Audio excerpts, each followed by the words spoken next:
ইমাম মালিক রাহমাতুল্লাহ আলাইহি মক্কা শরীফে ঘোড়ার পিঠে উঠেছেন, ঘুরেছেন, কিন্তু পায়ে জুতো দেন না। মদিনা শরীফে পায়ে জুতো দিতেন না। ভক্ত মুরিদিরা চেয়ে দেখে, হুজুরের পায়ের নিচে পুড়ে গেল, ফসা পড়ে দাদ্দার কোণে রক্ত বার হয়। সাথী সঙ্গীরা জিজ্ঞাসা করেন, হুজুর আপনি মক্কা শরীফ মদিনা শরীফের জমিনে আপনি কেন পায়ে জুতো দিচ্ছেন না? আপনার পায়ের নিচে পুড়ে গিয়ে ফসা পড়ে দাদ্দার কোণে রক্ত বার হয়।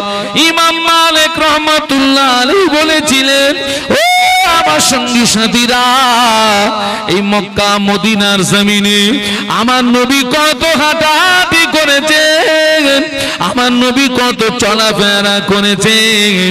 আমার নবীর পায়ের নকশা, আমার নবীর পায়ের ছাপ কোথায় পড়ে আছে আমি ইমাম মালিক জানি না।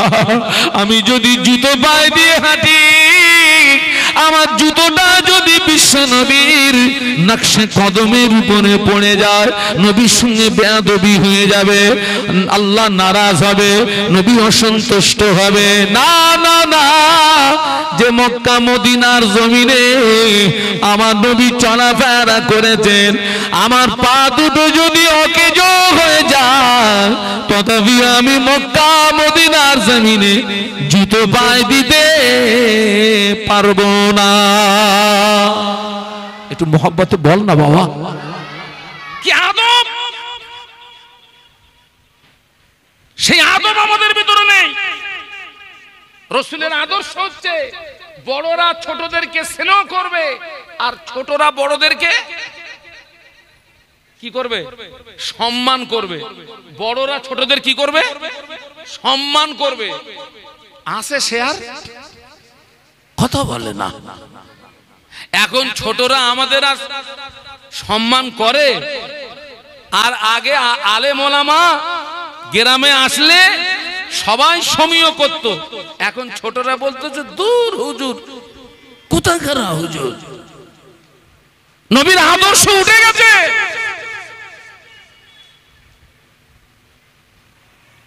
শুধু নবী দিবস উদযাপিত করলে হবে না, এখান থেকে কিছু নিতে হবে।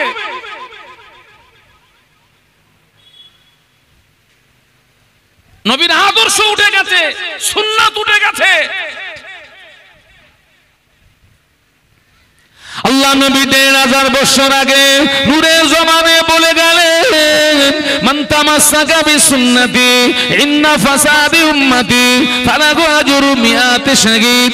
আল্লাহ নবী বললেন, আখির জামানায় আমি রাসূলুল্লাহ আমার যে সমস্ত সুন্নাতগুলো বিলুপ্ত হয়ে যাবে, আখির জামানায় আমি রাসূলুল্লাহ আমার যে সমস্ত সুন্নাতগুলো হারিয়ে যাবে, আমার কোন উম্মতি ওই রকম একটা হারিয়ে যাওয়া সুন্নাতের উপরে যদি আমল করতে পারে, ওই রকম একটা হারিয়ে যাওয়া সুন্নাতকে যদি জিন্দা করতে পারে, আল্লাহ পাক ওই ব্যক্তির নামায় আমলে আমার আল্লাহ ১০০ শহীদের সওয়াব দিয়ে দেবে। একটু মহব্বতে বলেন না। সালাম দেওয়া কি? সালাম দেওয়া সবাই মিলে বলুন, সুন্নাত। জবাব দেওয়া, ছোটদেরকে বড়রা সালাম দেবেন, এই সুন্নাতটা হারিয়ে যাচ্ছে সমাজ থেকে। বড়রা ছোটদেরকে সালাম দেবেন, স্ত্রীকে সালাম দেবেন, ছেলেকে সালাম দেবেন, মেয়েকে সালাম দেবেন। এই সুন্নাত সমাজ থেকে হারিয়ে গেছে। আমরা বাড়িতে গিয়ে সালাম দিই না। অনেকে বলে বাড়ি সালাম দিলে তো বিবির ওয়েট বেড়ে যাবে। তো কি মানুষ না? আপনি ঘরে প্রবেশ করে সালাম দিচ্ছেন, আসসালামু আলাইকুম। কি বললেন আপনি? হে গৃহবাসী, তোমাদের উপরে আল্লাহ পাকের রহমত বর্ষিত হোক। সুবহানাল্লাহ বলুন। তারা আপনাকে উত্তর দেবে, ওয়া আলাইকুমুস সালাম। আপনি যা বললেন সেটা আপনাকে ফিরিয়ে দিল, আপনার উপরেও আল্লাহ পাকের রহমত বর্ষিত হোক। একটু বলুন না সুবহানাল্লাহ। আজকে সালাম উঠে গেছে, নবীর আদর্শ উঠে গেছে। আল্লাহ আমাদেরকে হেদায়েত দেন, বলুন আল্লাহুম্মা আমিন। কোন কথা বলতে এই পর্যন্ত এসেছি, ওর যেন হারিয়ে ফেলবেন না। টোটাল নবীকে যা দিয়েছেন একা আমাদের নবীকে সব দিয়েছেন। বলতে বলতে আমি এই পর্যন্ত এসেছি। ইমাম মালিক রহমাতুল্লাহ আলাইহি মক্কা মদিনার জমিনে জুতো পায় দিতেন না, কিন্তু মক্কাতে যতদিন ছিলেন ঘোড়ার পিঠে উঠেছেন ঘুরেছেন, উঠেছেন ঘুরেছেন। কিন্তু মক্কা থেকে যখন মদিনাতে যাচ্ছেন, মদিনার বর্ডারে যেই এসছেন, ঘোড়ার পিঠ থেকে নেমে পড়লেন, পায়ে জুতো নেই, ঘোড়ার পিঠে উঠছেন না, ঘোড়ার রশিটাকে ধরে খালি হাতে খালি পায়ে রাসূল পাক সাল্লাল্লাহু আলাইহি ওয়াসাল্লামের মাজার মুকাদ্দাসের দিকে এগিয়ে চলেছেন। মক্কাতে কি ছিল? পায়ে জুতো ছিল না, কিন্তু ঘোড়ার পিঠে সাওয়ার হয়েছিলেন। কিন্তু মদিনাতে পায়ে জুতো নেই এবং ঘোড়ার পিঠে উঠছেন না। আল্লাহ নবী ১৫০০ বছর আগে নূরের জবানে বলে গেলেন, মানজারা কবরি বাদা ওয়াফাতি ফাকান্নামা দারানি ফি হায়াতি। আল্লাহ নবী বললেন, আমি রাসূলুল্লাহ আমার ইন্তেকালের পরে আমার কবরটা যে জিয়ারত করলো, আমার মাজারটা যে জিয়ারত করলো, আমি আল্লাহ নবী বলছি ওই ব্যক্তিটা যেন আমার জীবিত অবস্থায় আমার সঙ্গে তার দিদার নসিব হলো। জোরে বলতে পারলেন না? মহব্বতে বলতে পারলেন না? তাকবীর দেন তো, নারায়ে তাকবীর। জোরে বলেন তো, নারায়ে তাকবীর। আল্লাহ নবী পরে বললেন, মানজারা কবরি ওয়াজাবাত লাহু শাফাতি, মানজারা কবরি ওয়াজাবাত লাহু শাফাতি।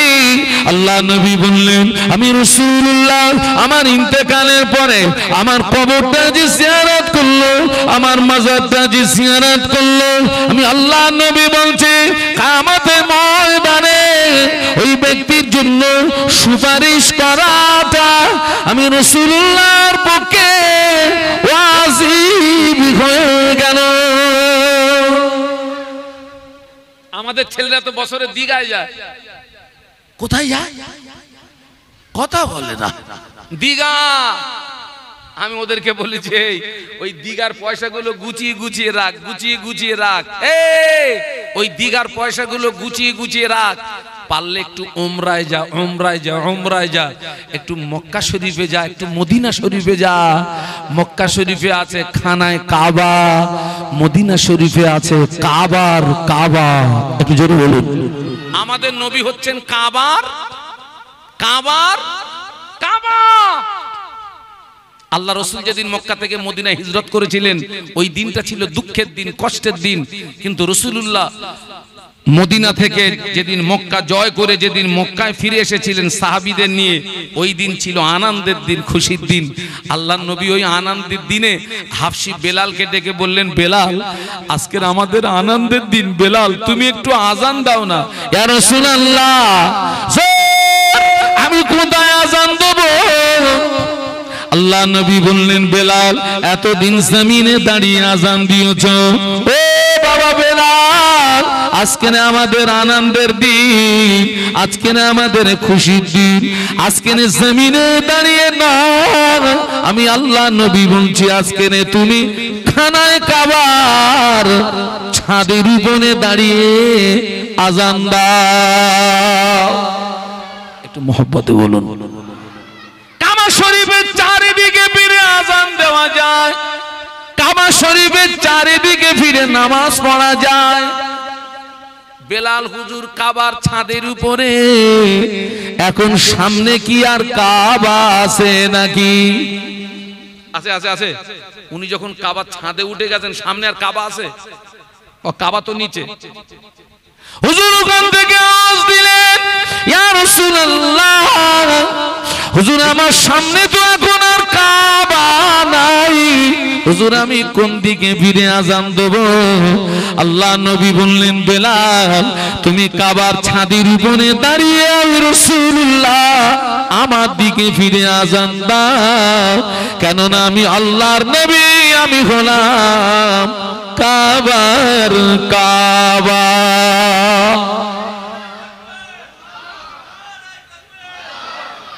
ছেলেরা দীঘায় যাসনি, একটু মক্কা শরীফ যা, একটু মদিনা শরীফ যা। তাই বলে যেন আমার কথাটাকে আবার অপব্যাখ্যা করেন না। আল্লাহ জমিন ভ্রমণ করতে বলেছেন, কুল সিরু ফিল আরদ। আল্লাহ জমিন ভ্রমণ করতে বলেছেন, ভালো নিয়তে দীঘায় যাবেন, অসুবিধা নেই। ওখানে কি আছে? সমুদ্র আছে, দরিয়া আছে, দরিয়ার দিকে তাকালে ঈমান মজবুত হবে। সুবহানাল্লাহ বলুন। কিন্তু এখন যারা অধিকাংশ যাচ্ছে তো দরিয়া দেখার জন্য না, ও তো আলাদা দরিয়া দেখার জন্য যাচ্ছে।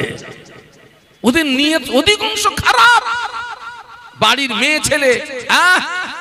মেয়ে ছেলে একসঙ্গে এক বাসের ভিতরে শত শত নারী আর পুরুষ। হারাম হারাম হারাম।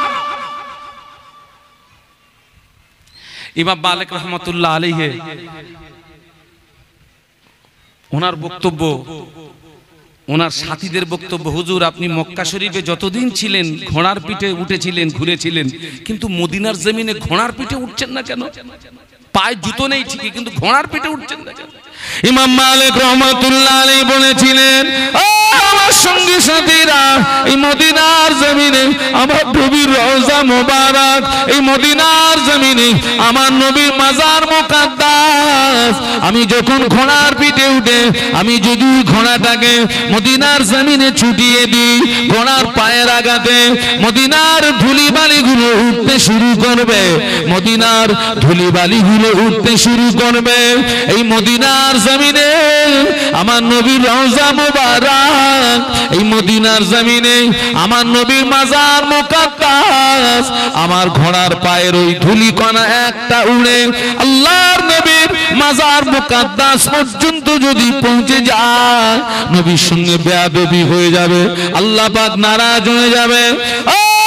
সঙ্গী সাথীরা, যে মদিনার জমিনে আমার নবীর রওজা মুবারক, যে মদিনার জমিনে আমার নবীর মাজার মুকাদ্দাস, আমি ইমাম মালিক ওই মদিনার জমিনে ঘোড়ার পিঠে উঠতে পারবো না। একটু মহব্বত বলুন না, একটু আওয়াজ দিয়ে বলুন না। এটা আদব, এটা কি একটু বলুন বলুন। অধিকাংশ হাজিদের ভিতরে আদব নেই। ও টাকা খরচ করে কেউ যায় হজ করতে, আর কেউ যায় মক্কা মদিনা ঘুরতে। এখানে আরো ব্যাখ্যা আছে, সব হাজির হজ আল্লাহর দরবারে কবুল হয় না। কি বলেছি বাবা? সব হাজির হজ আল্লাহর দরবারে কবুল হয় না। আপনি বলবেন হুজুর কার হজ কবুল হচ্ছে না হচ্ছে তাও আপনি জানেন? দলিল দিয়ে দিচ্ছি বাবা, আমি দলিল দিয়ে দিচ্ছি। চলুন তার আগে একটু মদিনা থেকে ঘুরে আসি। দরুদ শরীফ আল্লাহুম্মা। এতগুলো মানুষ,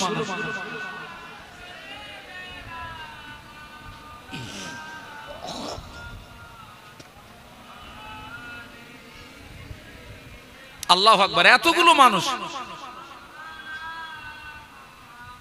इन हवाओं से कह दो ना इधर, मुझको खुशबू की कोई जरूरत नहीं, जिनकी खुशबू से महका है सारा जहां, खुशबू मदीने में मौजूद है। अल्लाहुम्मा।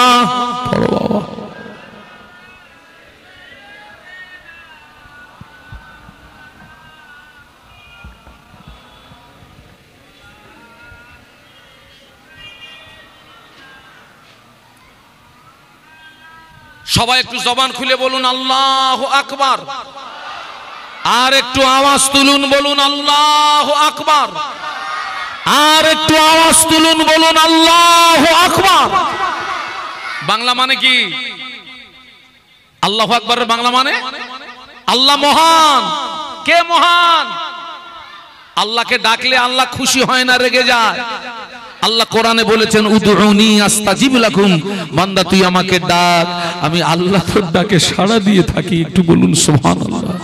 ছেলেরা যুবকেরা মক্কা মদিনায় যেতে বলেছি, তবে জেনে রেখে দিবি বাবা, সব হাজির হজ কবুল হয় না বাবা। হজ কবুলিয়াতের শর্ত হলো তিনটি। কটা বলেছি? 1 নাম্বার টাকা হালাল হওয়া, নো নো নো। 1 নাম্বার নিয়ত আল্লাহর সন্তুষ্টির উদ্দেশ্য হওয়া। 2 নাম্বার শর্ত হলো টাকা হালাল হওয়া। 3 নাম্বার শর্ত হলো কারোর হক ফাঁকি না মারা। কটা হলো? আরেকবার বলছি। 1 নাম্বার শর্ত হলো নিয়ত আল্লাহর সন্তুষ্টির উদ্দেশ্য হওয়া। 2 নাম্বার শর্ত হলো টাকাটা হালাল হওয়া। 3 নাম্বার শর্ত হলো কারোর হক ফাঁকি না মারা।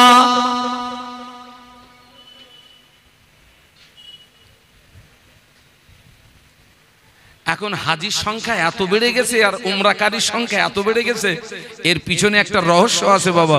আগেই বলেছি সব হাজি খারাপ না, সব উমরাকারী খারাপ না, তবে এই যে এত হাজি বাড়তেছে আর উমরাকারী বাড়তেছে, এর ভিতরে একটা রহস্য কাজ করছে বাবা। কি রহস্য জানেন? বোনের ফারাজ মেরেছে 10 লাখ, হজে খরচ 5 লাখ, নিয়াত করছে ফারাজ মেরেছি 10 লাখ, হজে খরচ 5 লাখ, হজ হবে, গুনাহ মাফ হবে, 5 লাখ লাভ হবে। হ্যাঁ, ফারাজ মেরেছে কত? একটু জোরে বলুন। হজে খরচ, হজ হবে, গুনাহ মাফ হবে, আবার 5 লাখ। গুনাহ মাফ হচ্ছে কি করে? কাবা শরীফের গায়ে একটা পাথর লাগানো, ওই পাথরটা নাম হলো হাজরে আসওয়াদ। ওই পাথরে চুমা দিলে জীবনের গুনাহ মাফ হয়ে যায়। জোরে বল না বাবা। কাবা শরীফের দরওয়াজা ধরে দোয়া চাইলে ওই দোয়াটা কবুল হয়, জীবনের গুনাহ মাফ হয়ে যায়। মাকামে ইব্রাহিমের সামনে দোয়া চাইলে ওই দোয়াটা কবুল হয়, জীবনের গুনাহ মাফ হয়ে যায়। কি কি হয়? হাজরে আসওয়াদ পাথরে চুমা দিলে জীবনের গুনাহ মাফ হয়। কাবা শরীফের দরজা ধরে দোয়া চাইলে আর দোয়া কবুল হয়, জীবনের গুনাহ মাফ হয়। আর আর মাকামে ইব্রাহিমের সামনে দাঁড়িয়ে দোয়া করলে দোয়া কবুল হয়, জীবনের গুনাহ মাফ হয়। এ বেটা, এ কোথায় আছিস? বস বস। জীবনের গুনাহ মাফ হয়। আচ্ছা, সম্ভবত হুজুর এসেছেন, সকলের তাকবীর দেন তো, নারায়ে তাকবীর। জোরে বলুন নারায়ে তাকবীর। আওলাদে মুজাদ্দিদুজ্জামান, আওলাদে মুজাদ্দিদুজ্জামান, শ্রদ্ধাভাজন হুজুর কিবলা, শ্রদ্ধাভাজন হুজুর কিবলা। দাদা পীরের আওলাদ বলুন জিন্দাবাদ, দাদা পীরের আওলাদ বলুন জিন্দাবাদ, আহলে সুন্নাত ওয়াল জামাত বলুন জিন্দাবাদ। নারায়ে তাকবীর। আমার দিকে তাকান। হাজরে আসওয়াদ পাথরে চুমা দিলে জীবনের গুনাহ মাফ হয়। কাবা শরীফের দরজা ধরে দোয়া চাইলে দোয়া কবুল হয়, জীবনের গুনাহ মাফ হয়। মাকামে ইব্রাহিমের সামনে দোয়া চাইলে দোয়া কবুল হয়, জীবনের গুনাহ মাফ হয়। তবে জেনে রেখে দেন বাবা, ঝাড়া পাটির দোয়া কবুল হয় না, মারা পাটির দোয়া কবুল হয় না, ফারাজ মারার পাটির গুনাহ মাপ হয় না। ঝাড়া পাটির দোয়া মাপ হয়, ঝাড়া পাটির দোয়া কবুল হয় না, ফারাজ মারা পাটির দোয়া কবুল হয় না, ওদের হজও কবুল হয় না।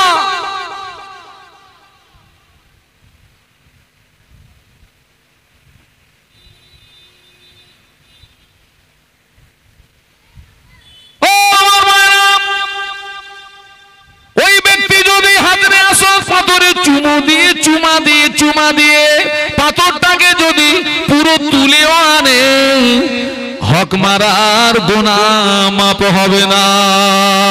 কাবা শরীফের দরওয়াজা ধরে যদি কিয়ামত পর্যন্ত দোয়া চান, ফারাজ মারার গুনাহ মাপ হবে না। মাকামে ইব্রাহিমের সামনে কিয়ামত পর্যন্ত যদি দাঁড়িয়ে দাঁড়িয়ে কাঁদে, ফারাজ মারার গুনাহ মাপ হবে না। কথা বুঝতে পারছেন না? পাচ্ছেন না? অন্যায় করেছিস কার কাছে আর কাঁদতেছিস কার কাছে? এ মাওলানা সাহেব আমার চেয়ে হিষ্টপুষ্ট আছে, এখন যদি ধারাম করে আমাকে একটা মেরে দেয়, আচমকা মেরে দিয়ে খানায় কাবায় গিয়ে কাঁদতেছে, আল্লাহ শাহাদুর আলমের মেরে এসেছি, ক্ষমা করে দাও। ক্ষমা হবে? তুই মেরেছিস কারে আর ক্ষমা চাচ্ছিস কার কাছে?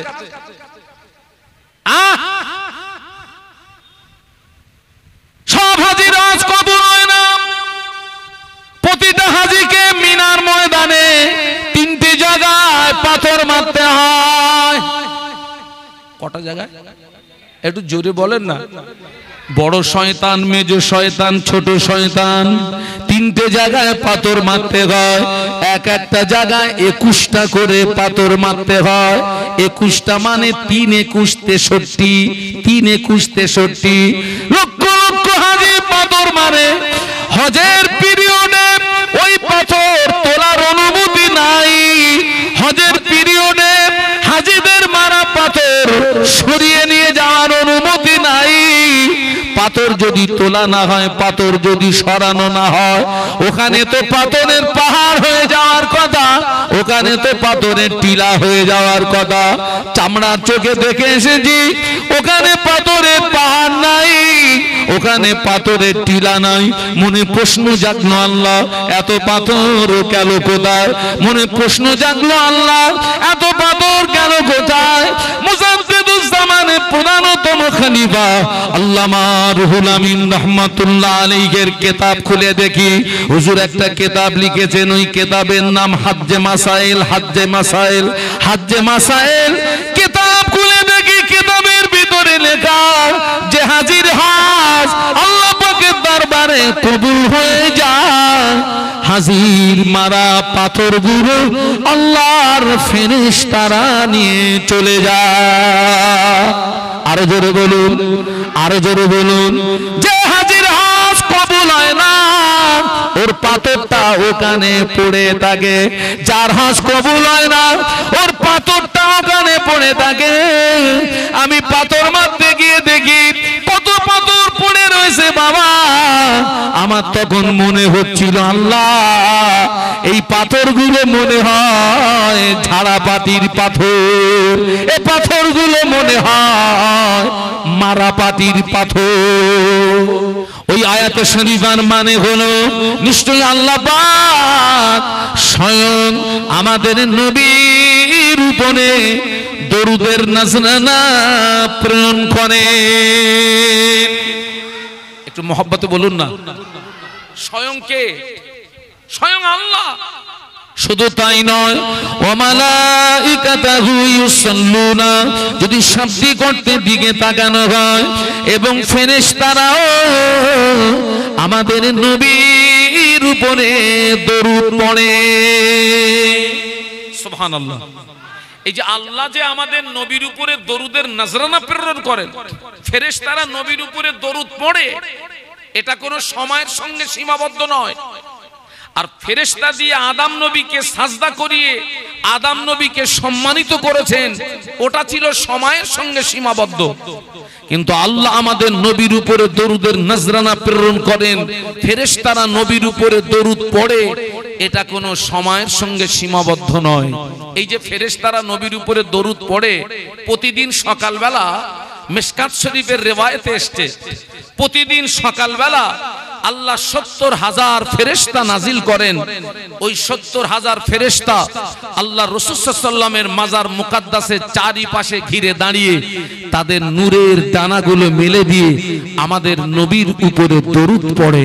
একটু জোরে বলুন। এই ফেরেশতাদের সময় হচ্ছে সকাল থেকে সন্ধ্যা। সন্ধ্যাবেলায় ফেরেশতারা চলে যান, আল্লাহ আবার নতুন 70,000 ফেরেশতা পাঠান। তাদের সময় হচ্ছে সন্ধ্যা থেকে সকাল। আবার ওই 70,000 ফেরেশতা চলে যাবেন, আল্লাহ আবার নতুন 70,000 ফেরেশতা পাঠাবেন। তার মানে ফেরেশতা যতদিন থাকবে ততদিন আমাদের নবীর উপরে দরুদ পড়তেই থাকবে। মহব্বতে বলতে পারলেন না? অঙ্ক বলুন, আদম নবীর সম্মান বেশি না আমাদের নবীর? আমাদের নবীর সম্মান বেশি। ফেরেশতা যতদিন থাকবে ততদিন আমাদের নবীর উপরে দরুদ পড়তেই থাকবে। আমি আপনাদেরকে বলছি, পারলে প্রত্যেক দিন বিশ্ব নবীর শানে কমপক্ষে 100 বার করে দরুদ শরীফ পড়বেন। রাসূল বলেছেন, পৃথিবীর জমিনে যারা যত বেশি আমার শানে মুহাব্বতের দরুদ পড়বে, কিয়ামতের ময়দানে ওই ব্যক্তি তত আমার কাছাকাছি জায়গা পাবে। একটু বলুন সুবহানাল্লাহ। আল্লাহ আমাকে 3 বার মক্কা শরীফ, মদিনা শরীফে নিয়ে গেছেন। আল্লাহু আকবার। আল্লাহ রাসূল সাল্লাল্লাহু আলাইহি ওয়াসাল্লামের মাজার মুকাদ্দাস জিয়ারত করতে গিয়ে দেখি, আল্লাহ রাসূল সাল্লাল্লাহু আলাইহি ওয়াসাল্লামের মাজার মুকাদ্দাস জিয়ারত করতে গিয়ে দেখি, ঠিক রাসূল সাল্লাল্লাহু আলাইহি ওয়াসাল্লামের মাজার মুকাদ্দাসে সোজাসুজি সোনালী অক্ষরে কোরআন শরীফের অনেক আয়াতে শরীফা লেখা আছে, কিন্তু লেখাগুলো এতটা জড়ানো, এতটা পেঁচানো, সাধারণ মানুষ যারা কোরআন পড়তে পারেন ওনারা ওটাকে উদ্ধার করতে পারবেন না। ভালো হয় হাফেজ হলে, আরো ভালো হয় ভালো আলেম হলে। তো আমি খুব সতর্কতার সঙ্গে আমি দেখছিলাম কি আয়াত লেখা আছে। নজরে পড়ে গেল কোরআনের ওই আয়াতটা লেখা আছে, ইন্নাল্লাহা ওয়া মালাইকাতাহু ইউসাল্লুনা আলান নবী। একটু বলুন সুবহানাল্লাহ, একটু মহব্বতের সঙ্গে বলুন।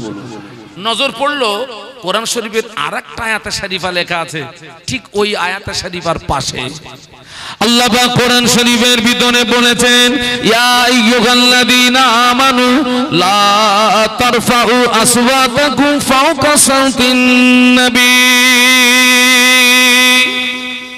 একটু বলুন না আল্লাহু আকবার।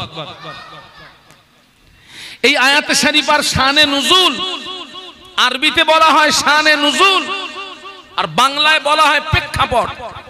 কোন প্রেক্ষাপটে এই আয়াতে শরীফা নাজিল হয়েছিল? সাহাবীরা আল্লাহ রাসূলের সঙ্গে কথা বলছিলেন, সাহাবীরা আল্লাহ রাসূল সাল্লাল্লাহু আলাইহি ওয়াসাল্লামের সঙ্গে কথা বলছিলেন। হঠাৎ একজন সাহাবীর কথার আওয়াজ বিশ্ব নবীর কথার আওয়াজের চেয়ে একটু উঁচু হয়ে গেছে। কি হয়ে গেছে বাবা?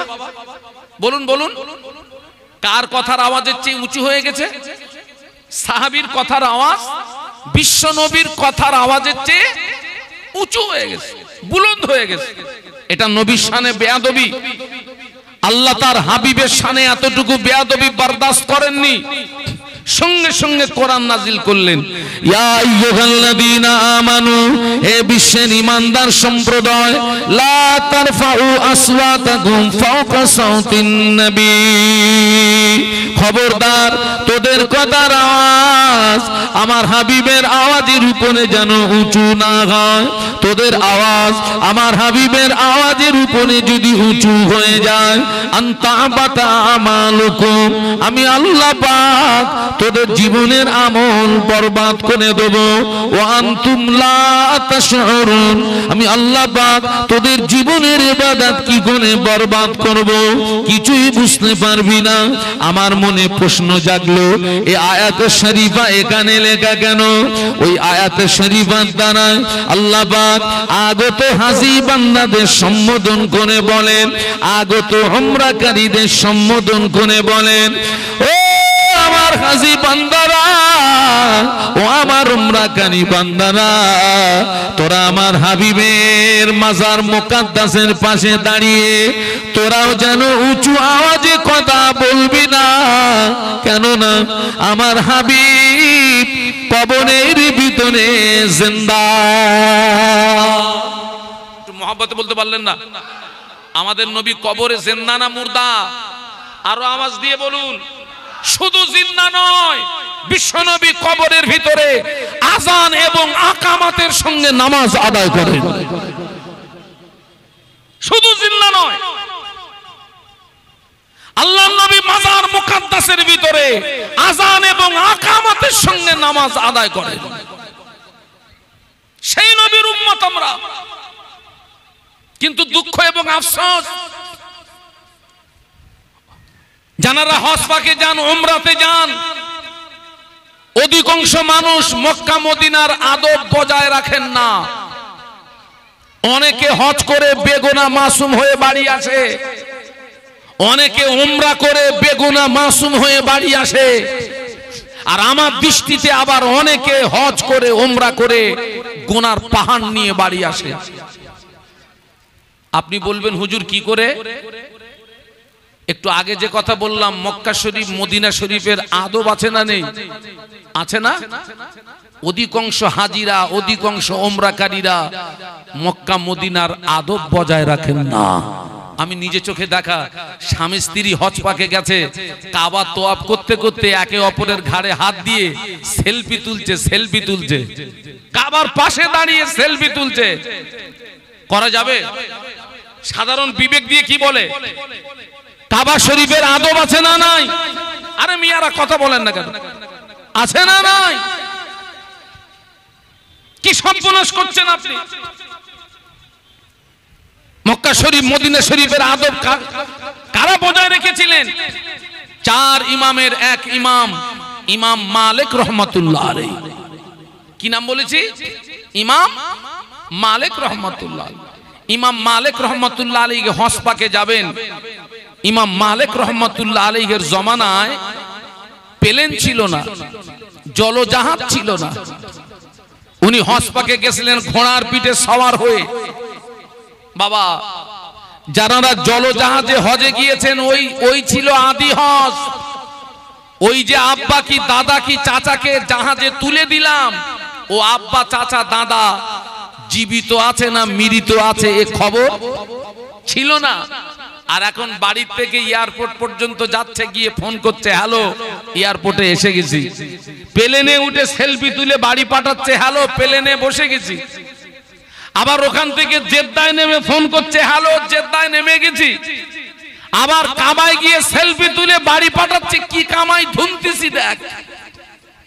আহা, আল্লাহ ওদেরকে হেদায়েত দিন, বলুন আল্লাহুম্মা আমিন। মুজাদ্দেদে জামানের জীবনের হজ ছিল 1330 সাল। কত সাল বললাম? ওই 1330 সালে হুজুরের সঙ্গী ছিলেন আল্লামা রুহুল আমিন রহমাতুল্লাহ আলাইহি। সঙ্গী ছিলেন মুজাদ্দেদে জামানের বড় সাহেবজাদা এবং স্বয়ং সৌদি বাদশাহ এনাদেরকে রাসূল সাল্লামের মাজার মুকাদ্দাসের গ্রাউন্ডের ভিতরে একটা রাত থাকার সুযোগ করে দিয়েছিলেন। একটু মহব্বতে বলা গেল না? একটু আওয়াজ দিয়ে বলা গেল না? ইমাম মালিক রহমাতুল্লাহ আলাইহি মক্কা মদিনার আদব বজায় রেখেছেন। দেখুন, ইমাম মালিক রহমাতুল্লাহ আলাইহি হজ পাকে রওনা হলেন, ঘোড়ার পিঠে সওয়ার হলেন, সঙ্গী সাথীরা ঘোড়ার পিঠে সওয়ার হয়েছেন, মক্কা শরীফে চলে গেলেন। ও আমার ভাইরা, হজ হয় মক্কাতে, মদিনাতে হজের কোনো রকম নাই। ইমাম মালিক রহমাতুল্লাহ আলাইহি কাবা তোয়াফ করলেন, মাকামে ইব্রাহিমে নামাজ পড়লেন, সাফা মারওয়া সাই করলেন, মিনা মুজদালিফা আরাফাত অবস্থান করলেন। কিন্তু ইমাম মালিক রহমাতুল্লাহ আলাইহি মক্কার জমিনে পায়ে জুতো দিতেন না। একটু সুবহানাল্লাহ বলুন। কোথায় পায়ে জুতো দিতেন না? না মক্কা না মদিনা, টোটাল মক্কা মদিনায় পায়ে জুতো দিতেন না।